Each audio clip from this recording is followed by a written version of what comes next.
Mesdames et messieurs, je vous dis bonsoir, ou plutôt bonjour. Bonjour ou bonsoir, pardon. On est tous enrhumés, hein? On est tous enrhumés, mesdames et messieurs. Bon, mais on va essayer de faire ce qu'on peut. Tout le monde est malade. Je vous dis bonjour, mesdames et messieurs. Bonjour, bonjour, mesdames et messieurs.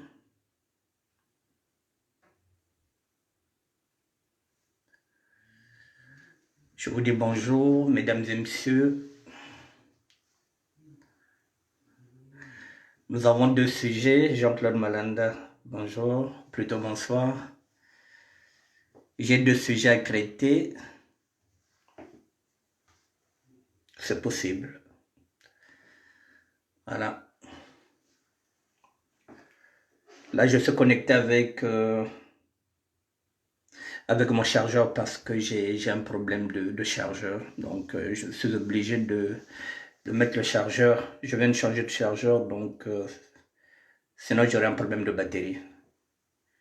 Voilà. Mesdames et messieurs, je vous dis bonjour.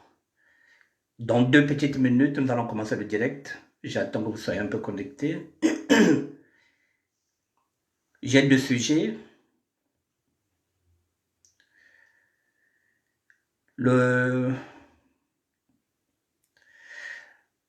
Hassan Barbila. Bonjour. Le premier sujet, effectivement, il regarde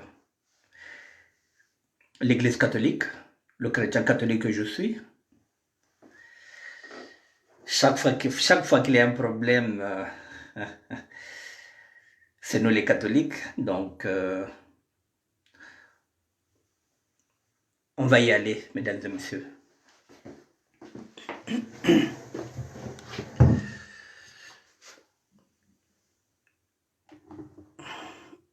Je vous mets la vidéo. Elle n'est pas tellement claire parce que c'est une vieille vidéo.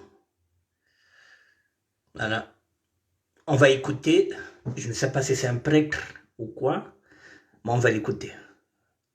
Les Africains comprennent que leurs ancêtres qui ont été colonisés, qui ont été torturés, qui ont été massacrés pour les forcer à accepter la colonisation, ont également été torturés, massacrés et maltraités pour changer de religion. Les conversions au christianisme ont été faites par la force et par la violence. Alors, imaginez, et les ancêtres que vous avez, peuple africain, sont toujours vivants sur la planète des Elohim. Et ils vous regardent, et ils voient leurs descendants, vous, s'habiller comme leurs tortureurs. Ils voient leurs descendants aller dans les églises qui ont été mises en place par leurs tortureurs. Ils sont désespérés.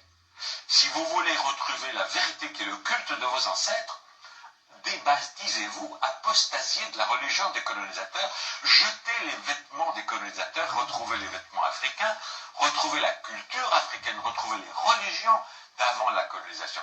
Alors là, vos ancêtres vont vous regarder en étant fiers et en disant, tiens, finalement, nos descendants sont finalement indépendants. Pour l'instant, vous ne l'êtes pas. C'est des blagues. On vous fait croire à l'indépendance, il y a un drapeau, c'est des pantins, mais qui sont aux ordres des pouvoirs internationaux. Et vous le savez, en prenant un maximum d'argent qu'ils mettent sur des comptes en Suisse, et en même temps, l'Afrique meurt de faim un peu partout. Le Vatican, s'il est tellement concerné par les pauvres et par la faim en Afrique et ailleurs, qui vendent le Vatican, et avec cet argent, il peut donner à manger à tout le monde. Parce que la religion chrétienne dont on vous vante les mérites et avec laquelle on vous a colonisé, a toujours dit la pauvreté c'est beau, n'avoir rien c'est beau. Ok, faites-le vous-même. Que le pape vende tout le Vatican, c'est une ville. Et avec l'argent, il y a de quoi nourrir tous les Africains pendant plus d'un siècle. Non, ils restent dans le luxe, mais dans les églises africaines, on continue de prêcher la pauvreté, l'humilité. Et c'est des blagues, c'est la suite de la colonisation.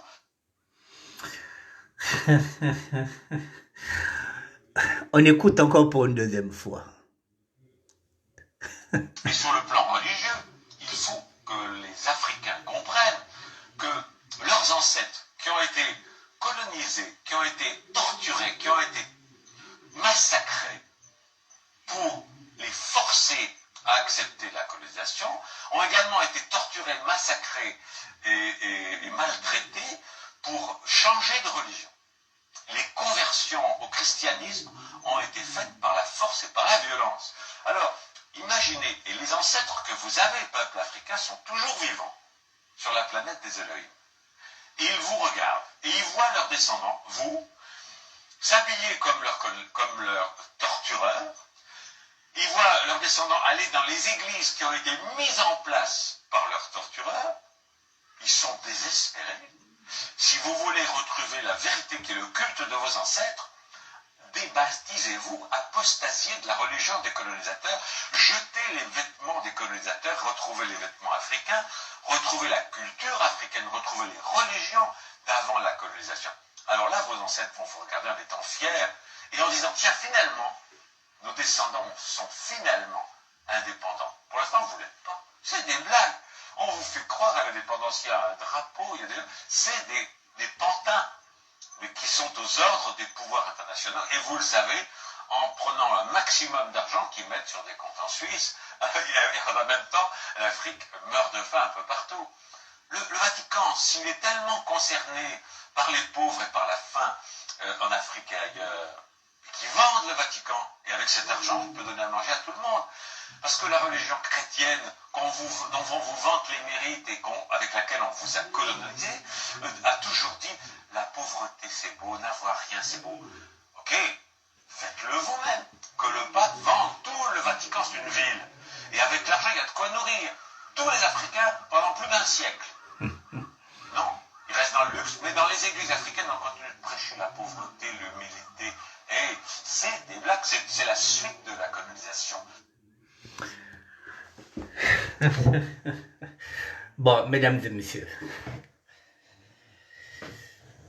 Bon, cette vidéo m'a été envoyée par une amie, une petite sœur. Je vais taire son nom. Ne quittez pas, s'il vous plaît.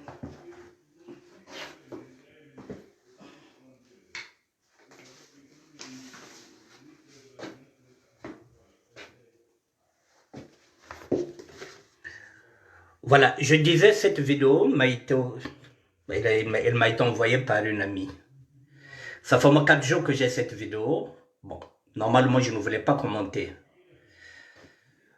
Bon, en tant que chrétien catholique, il faudrait que nous acceptons aussi cette réalité. Ce que vient de dire, je ne sais pas si c'est un prêtre, si c'est un curé, si c'est seulement quelqu'un d'ordinaire, mais tout ce qu'il a dit dans cette vidéo est vrai. Je suis chrétien catholique, mesdames et messieurs. Tout ce qui est dit est vrai. Maintenant,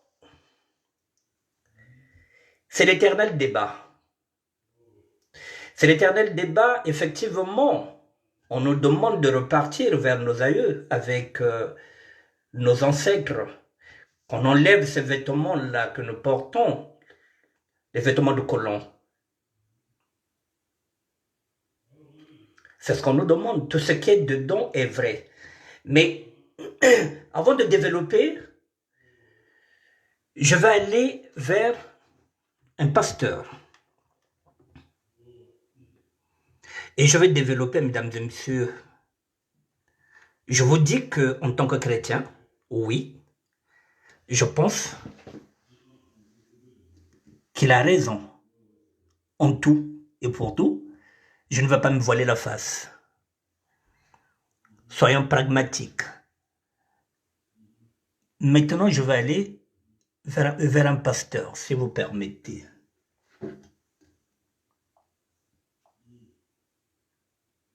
Voilà, je vais aller vers KG John Marcus. Voilà, je vais aller vers ce pasteur-là. Alors, je vais aller prendre quelque chose. Je vous dis que je regarde, je lis, j'essaie de me documenter pour aller chercher. Alors maintenant, celui-là, il dit quoi? Voilà, par rapport à la réponse maintenant, à ce que dit ce prêtre. Je ne sais pas si c'est un prêtre. Alors, j'ai une parade. Je l'ai eu chez le pasteur KG John Marcus. En Afrique, les autorités politiques, c'est-à-dire pouvoir et opposition, pratiquent la religion des ancêtres. Elles croient au vaudou, au nzobi, au fétiche. Et elles sont entourées des marabouts, des ngunza. Même les résistants, c'est-à-dire les combattants, croient à ces choses. Mais quand rien ne marche en Afrique, on accuse la Bible et Jésus-Christ. Berthe Mikunga, Madame Goma, ma vice. Vous voyez la complexité. Ce qui est complexe, oui, c'est ça. Le prêtre nous demande de repartir vers nos aïeux. Mais il y en a qui sont là déjà. Les autorités politiques, le pouvoir, l'opposition pratique la religion des ancêtres. Nous avons des Matsouanistes, nous avons des Ngunza, nous avons des Éphérins, nous avons beaucoup de religions qui sont là. Nous avons témoins de Jéhovah. Nous avons tout ça, ils pratiquent ces religions-là. Le vaudou, le nzobi, les fétiches. Ils sont entourés de marabouts, de ngunza. Même les résistants, les combattants croient en ces choses. Mais quand rien ne marche en Afrique, on accuse la Bible et Jésus-Christ. Vous voyez la réponse que je vous donne, mesdames et messieurs, elle est simple. C'est bien beau qu'on nous demande de repartir vers les ancêtres, de ne plus porter les mêmes vêtements. Mais oui, mais qu'est-ce qui change en fait compte? C'est pas une question de religion, c'est pas une question de changer les vêtements, même si on repart dans l'Antiquité. Mobutu, il avait essayé, vrai ou faux? Mobutu a essayé de repartir vers l'authenticité. Il a même enlevé son prénom de Désiré. Il a mis maintenant Mobutu Sese Seko. Papa Wemba ne s'appelait plus Jules. Il s'appelait maintenant Shungu Wemba Dio. Ils sont repartis vers l'authenticité. Mais lorsque Kabila, père, est venu au pouvoir, qu'est-ce qu'il a fait? Il a enlevé l'authenticité. Ce n'était plus le Zaïre. Il est revenu dans la République démocratique du Congo. En aimant la civilisation, même si je ne dis pas que nous ne sommes pas civilisés. Vous voyez, dans toute chose, mesdames et messieurs, ce qui compte, c'est la foi. Que vous soyez chrétien, que vous soyez ngunza, que vous soyez, je ne sais pas, dans n'importe quelle musique, que vous soyez musulman, ce qui compte, c'est la foi, c'est l'amour de l'autre. Il n'y a qu'un seul Dieu. Même ce prêtre, je ne sais pas si c'est un prêtre, peut-être que maintenant, aujourd'hui, il est écarté peut-être de l'église, peut-être qu'il est aigri. Mais dans tout ce qu'il a dit, il n'y a rien de faux. Je suis chrétien catholique, je connais cette problématique, je le sais. Effectivement, mais je connais pas mal de gens qui prient Matsua. Je connais pas mal d'Ongunza qui ne font pas peut-être du bien plus qu'un chrétien catholique. Je connais aussi des chrétiens catholiques qui ne font pas du bien mieux qu'un Ngunza. Donc, c'est l'être humain, en fait de compte, c'est la foi. C'est ce que nous sommes. Ce n'est pas les religions, mesdames et messieurs. Il y a des Matsouadistes qui sont dans l'extrême. Il y a des chrétiens qui sont dans l'extrême. Il y a des Matsouanistes qui sont là, il y a des Ngunza qui sont là, qui ont tenu les armes. De même, dans l'église catholique, à l'époque, l'église catholique aussi avait tenu les armes. Donc partout il y a le mal et partout il y a le bien. Donc je ne vois pas ce problème. Et oui, mais ce problème revient toujours lorsque rien ne va en Afrique. Alors, mesdames et messieurs, c'est réellement tout repart seulement. Alors, je pense que c'est possible. Mais dans ce cas, il faut que la volonté soit d'abord politique. Ça se passe au Mali maintenant. Si nous voulons gagner notre souveraineté, si nous voulons redevenir ce que nous sommes, ça se passe au Mali. Le Mali est en train de se débarrasser du colon. Le Mali veut maintenant changer de monnaie.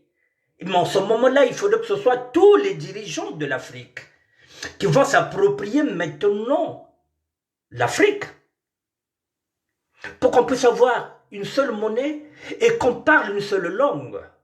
Mais laquelle? Il nous faut une langue. L'Europe a une langue. L'Amérique a une langue. L'Afrique a quelle langue? Avant de parler église, avant de parler tradition, avant qu'on reparte, mais nous prierons dans quelle langue? Il faut une langue qui sera africaine. Mais laquelle? Il nous faut une monnaie, comme l'Europe, Inès Abélé. Bonjour.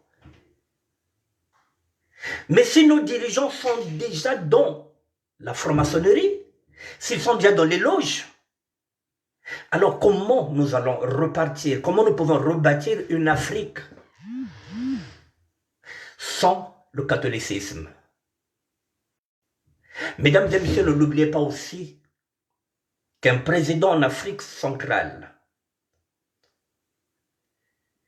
s'il n'est pas bien, s'il ne s'entend pas avec l'Église catholique et perd le pouvoir, vous le savez, que l'Église catholique s'est déjà implantée. Il s'est déjà implanté depuis des lustres, mesdames et messieurs. Alors, dans ce cas, oui, on peut repartir vers nos ancêtres. Il n'y a pas de problème. Il faut se mettre l'exemple du Mali. Il faut se débarrasser maintenant du colon. Mais pour se débarrasser du colon, alors dans ce cas, pourquoi on ne vote pas Zemmour?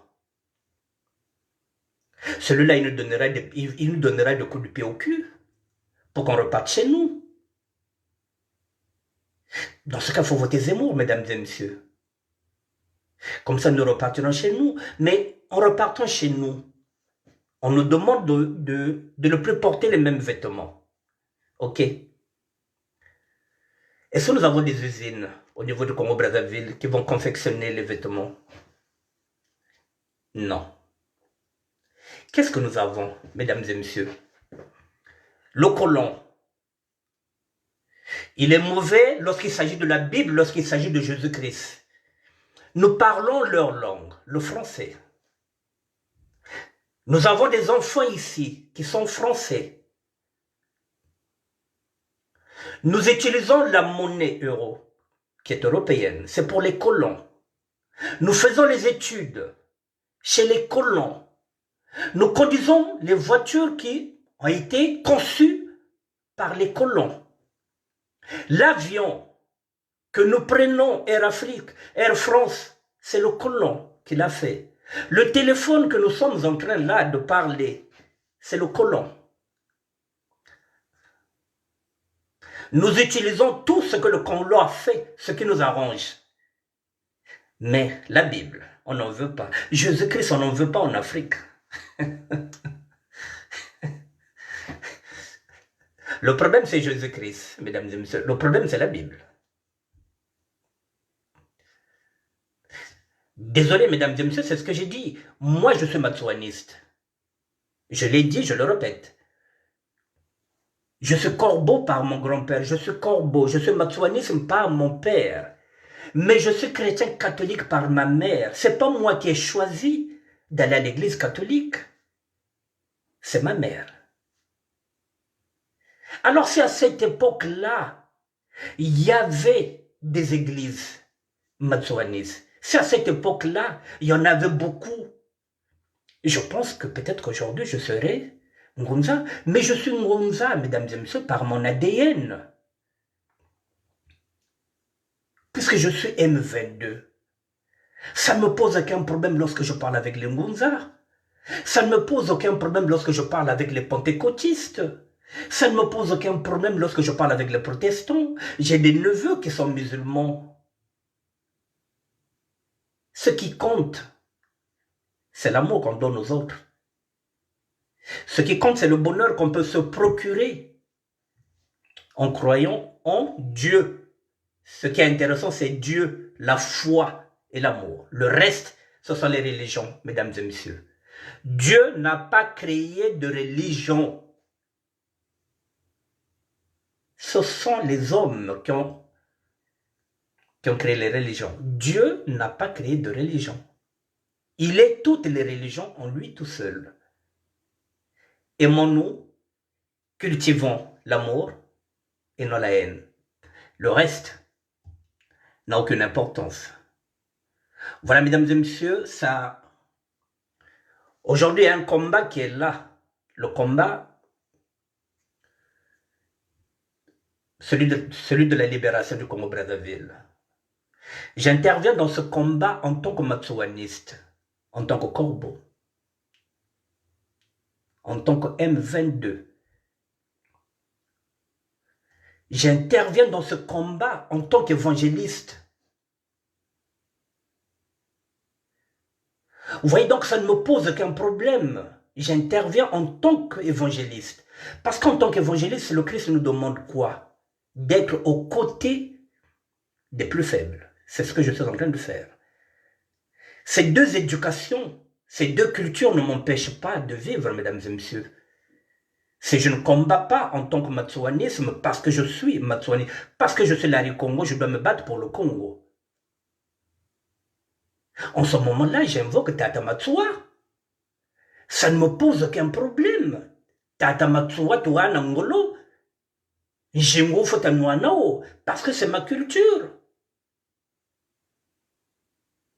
Mais ça ne m'empêche pas aussi de regarder les enseignements que l'Église catholique m'a donnés. Là aussi, c'est pareil. Lorsque je regarde dans la Bible, c'est pareil. Dans la Bible, il est écrit, il faut combattre le bon combat. C'est ce que dit l'apôtre Paul. Mais c'est pareil, le bon combat, c'est lequel? C'est la libération du peuple Congo, mesdames et messieurs.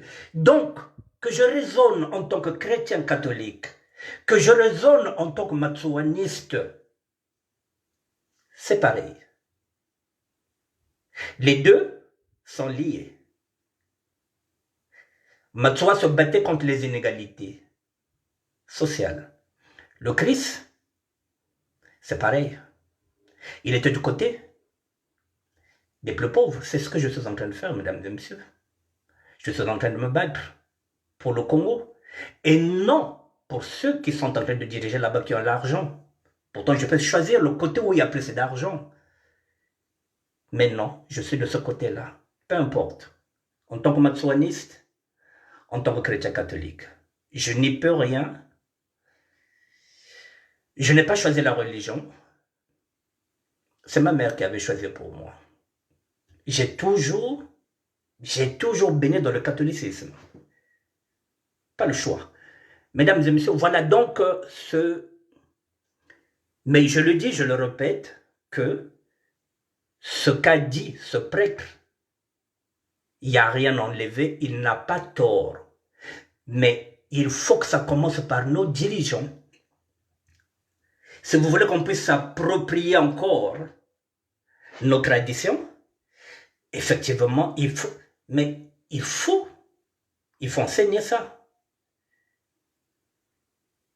Il faut enseigner. Les catholiques enseignent. Il faut enseigner. Il faut aussi avoir aussi une langue, une seule langue que nous parlerons tous en Afrique. Je vous ai dit que l'Europe, ils ont le français, ils ont l'espagnol. Les États-Unis, ils parlent anglais. Et nous allons parler quelle langue? Et comment on fera avec l'Afrique de l'Ouest? Eux qui sont musulmans, comment on va faire? Ils sont musulmans, nous on va laisser Jésus, on repartira dans nos traditions, c'est-à-dire que les Vili vont prier Zefret Kaya. Nous allons prier notre messie local, c'est-à-dire Matsua. Ça poserait... Et les musulmans, les Ouest-Africains, qu'est-ce qu'ils vont faire? Et nous allons parler quelle langue?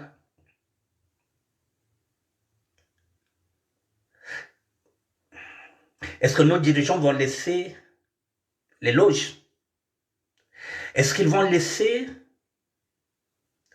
la franc-maçonnerie? Est-ce qu'ils vont laisser la Croix-Rouge?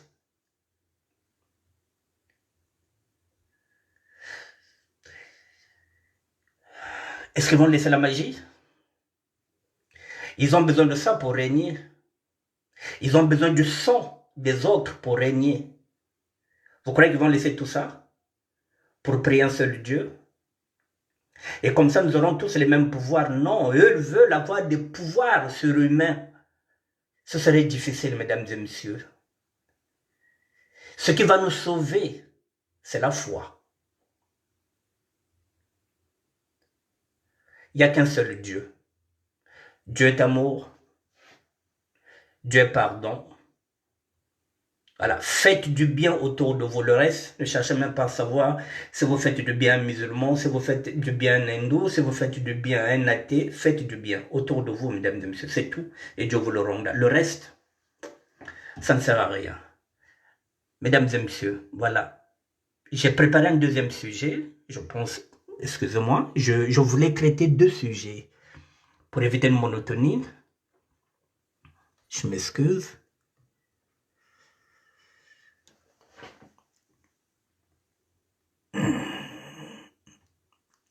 Voilà, donc je vais finir avec ça. En Afrique, les autorités politiques, c'est-à-dire le pouvoir et l'opposition, pratiquent la religion des ancêtres. Voilà, la religion est toujours là. Les autorités croient au vaudou, aux zombies, aux fétiches. Elles sont entourées des marabouts, des ngunza. Même les résistants et les combattants croient à ces choses.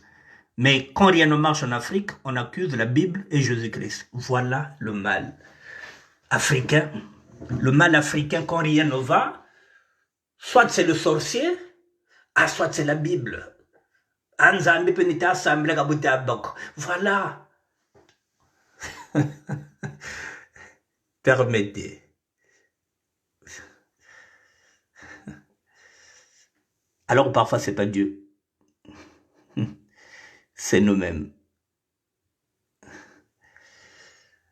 C'est très complexe comme sujet, hein, mesdames. Mais bon, mais comme je vous ai dit, on va essayer de faire. Quand il y a un sujet, bon, on va s'y coller. Hein. Moi, en tant que chrétien catholique, mesdames et messieurs, je ne refuse pas ce débat-là. Je sais que c'est vrai que beaucoup de personnes me reprochent d'être plutôt trop chrétien.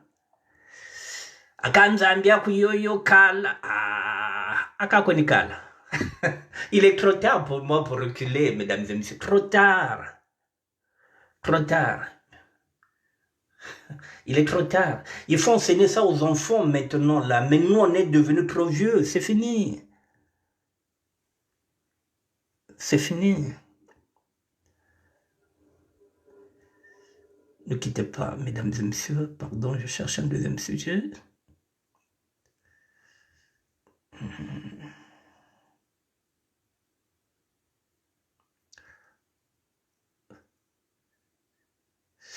Mesdames et messieurs,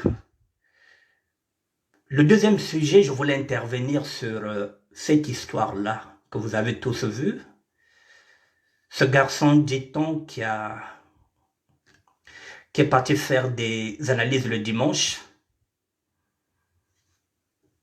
qui est, dit-on, en Afrique du Sud, et qui s'est rendu compte qu'il a le virus du sida. Et depuis là-bas, il a fait cette vidéo.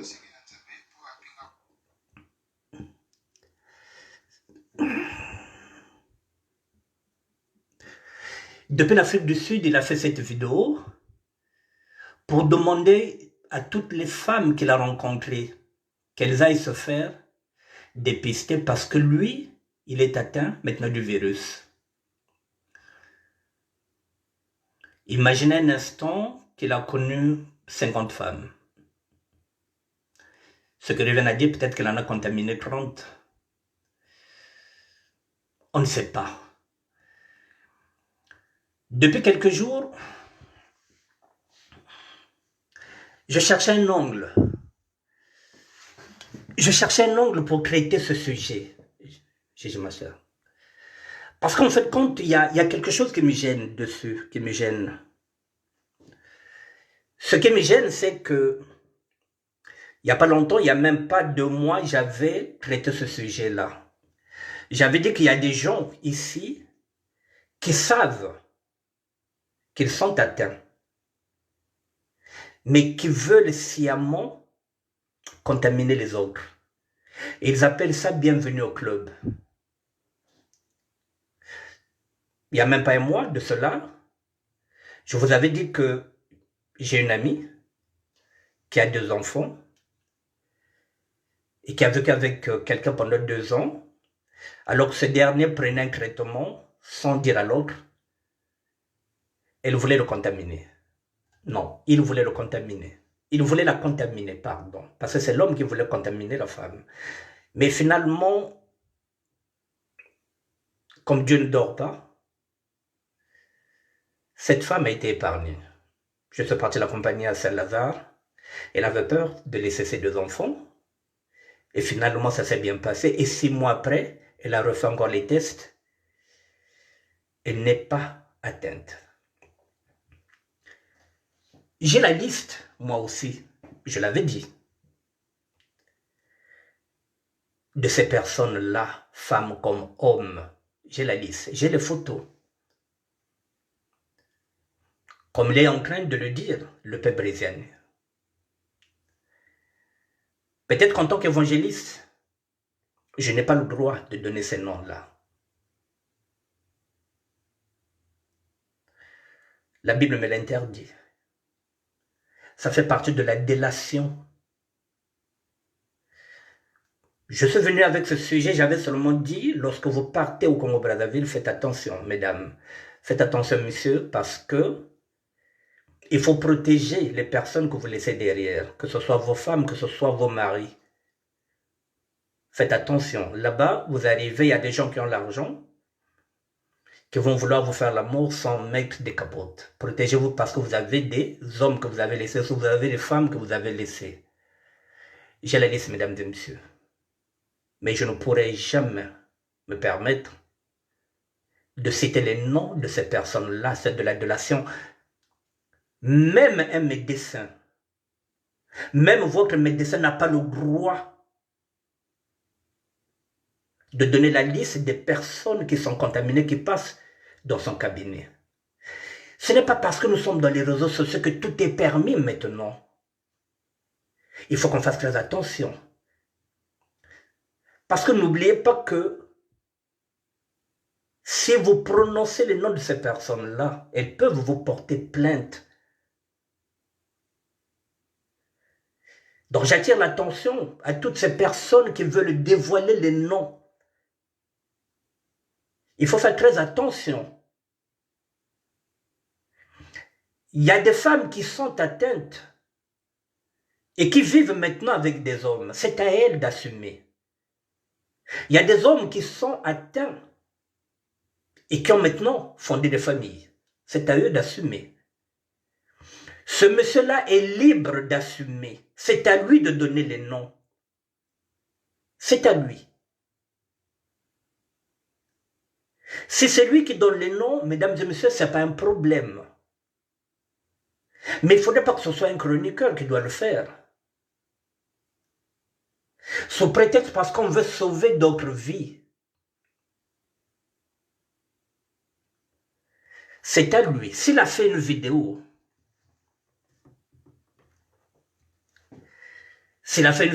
pour dire, pour annoncer à visage découvert qu'il est atteint du virus, c'est à lui de donner sa liste.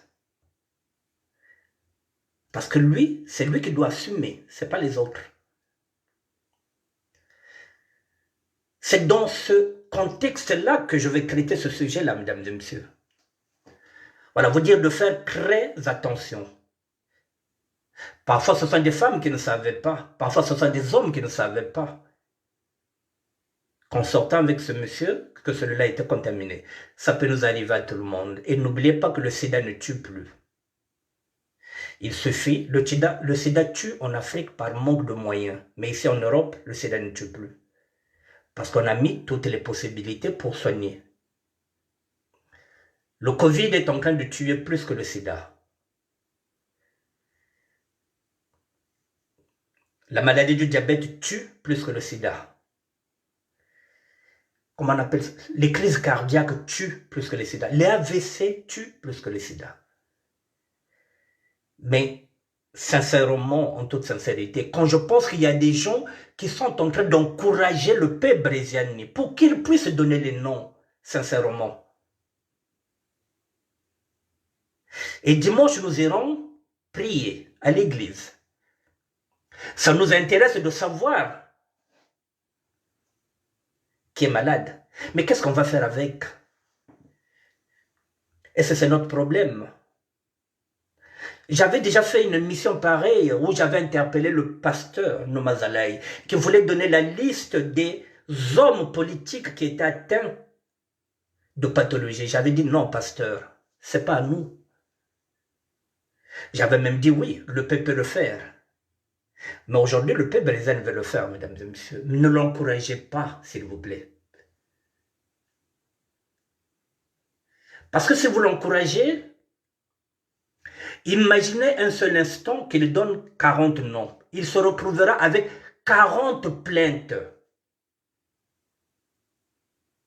Et vous ne le reverrez plus de sitôt. Si vous voulez protéger le paix, ne l'incitez pas à ça. Parce qu'on va déjà fermer son compte Facebook, on va fermer, on va bloquer son compte YouTube, Instagram.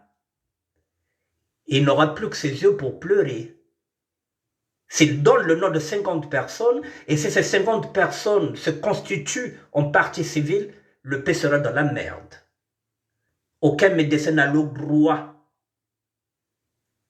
de divulguer les secrets médicaux. Alors, celui qui est en Afrique du Sud, qu'il le fasse lui-même, qu'il donne les noms lui-même, comme ça il sera responsable lui-même. Parce que si vous permettez aujourd'hui à l'EP de le faire, ça signifie que vous êtes en train d'ouvrir une boîte de Pandore. Il y aura même des gens qu'on dira qui ont le sida alors qu'ils n'en ont pas. Nous irons dans le faux, nous irons dans le mensonge. Et on va salir d'autres personnes pour rien. Il faut arrêter ça. Si vous ouvrez les vannes, mesdames et messieurs, vous retrouverez parfois des noms des gens qui ne sont pas atteints. Mais la jalousie va rentrer dedans. Les haines vont rentrer dedans. Les revanchards vont vous donner des noms des gens qui ne sont même pas atteints. Faites attention. C'est bien beau. Le mieux, c'est de dire, de faire passer le message, de nous protéger chaque fois que nous aurons des rapports sexuels. Parce que le sida est encore là. Même s'il ne tue pas, le sida est là. Mais n'encouragez pas le peuple brésilien, mesdames et messieurs. Ne l'encouragez pas. On va écouter maintenant ce monsieur qui est en Afrique du Sud. Si c'est un buzz, ça n'engage que lui. Si c'est un buzz, cela signifie qu'il est en train de se moquer des gens qui sont atteints de cette maladie. Si c'est une info, alors il est courageux. Ça félicité. Parce que c'est rare. Déjà pour un Africain, de venir avouer devant tout le monde que j'ai le virus et de surcroît un Congolais. Le Congolais qui n'aime pas se dévoiler. Si c'est vrai, mesdames et messieurs, il faut lui tirer un grand coup de chapeau pour ce courage-là. Je dis bien si c'est vrai. Parce que je ne peux pas aussi douter. Je ne peux pas aussi douter. Peut-être qu'il est en train de dire la vérité. Donc, je ne doute pas. Je dis si c'est vrai, il est courageux. Ça félicité. Si c'est un buzz, ce serait entre lui et Dieu.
Je remets pour la dernière fois.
Bon, mesdames et messieurs, je vais conclure.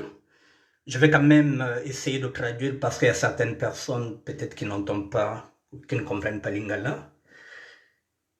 Il est parti faire les visites, il est en Afrique du Sud, il a fait les visites le dimanche. Nous sommes jeudi aujourd'hui. Donc c'était dimanche, lundi, mardi, mercredi, jeudi, ça fait 4 jours. Les résultats ont été positifs. Et finalement, Dieu lui a donné ce courage de venir vers les réseaux sociaux pour dire à toutes ces femmes, à toutes ces conquêtes, et à toutes ces femmes qui ont toujours, peut-être qui ont envie de sortir avec elles, qu'à compter de ce dimanche-là,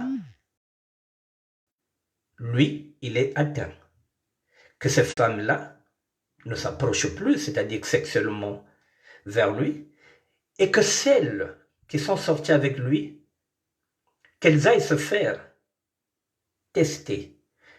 Et si cela s'avère positif, qu'elles ne coupent pas le traitement, parce que la vie ne s'arrête pas là, la vie continue.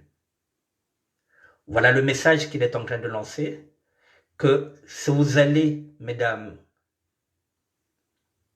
vous qui êtes sortis avec Caméléon, comme il se surnomme, si vous allez vous dépister et que ça sort positif, ne vous découragez pas. Prenez et continuez votre traitement parce que la vie est faite ainsi, le sida ne tue plus. Voilà le message de ce monsieur pour ceux et celles qui n'entendent pas lingala. Mesdames et messieurs, je pense que la morale de cette histoire, c'est ce que je vous ai dit. Comme il a dit que Dieu lui a donné le courage, je ne mets pas en doute. Si c'est ainsi, il est courageux, Dieu lui a donné ce courage-là. Mesdames, On dit quoi? Que les conséquences conseillent mieux que les conseils. Vous avez quelqu'un qui est venu témoigner qu'il est atteint. Ils sont nombreux, hommes comme femmes. Donc n'oubliez pas de vous protéger. N'oubliez pas aussi de protéger aussi vos partenaires. Quelle que soit la somme d'argent qu'on va vous donner pour faire l'amour sans préservatif, pensez à vous, pensez à vos enfants, pensez à vos proches. C'est vrai que le sida ne tue plus, mais le mieux, c'est de se protéger. J'ai fini, mesdames et messieurs. Je vous souhaite une bonne soirée. Les temps sont durs, tout le monde tous. Le varié est passé par là, donc je reviens lentement mais sûrement. Si Dieu le permet, si je me sens en forme, je serai là demain pour d'autres sujets. Je vous dis bonsoir, Huguette Nganga, Jaden Bellevie, Florentine Makumbo, Armani KGA, Nissé Milonde, Thierry La France Diffusion. Je te dis merci. Merci à Hassan Barbila. Merci à toutes les personnes qui étaient là. Merci à vous. Merci à la sœur qui m'avait donné le premier sujet. Merci beaucoup. Allez, bonne soirée, mesdames et messieurs. À demain.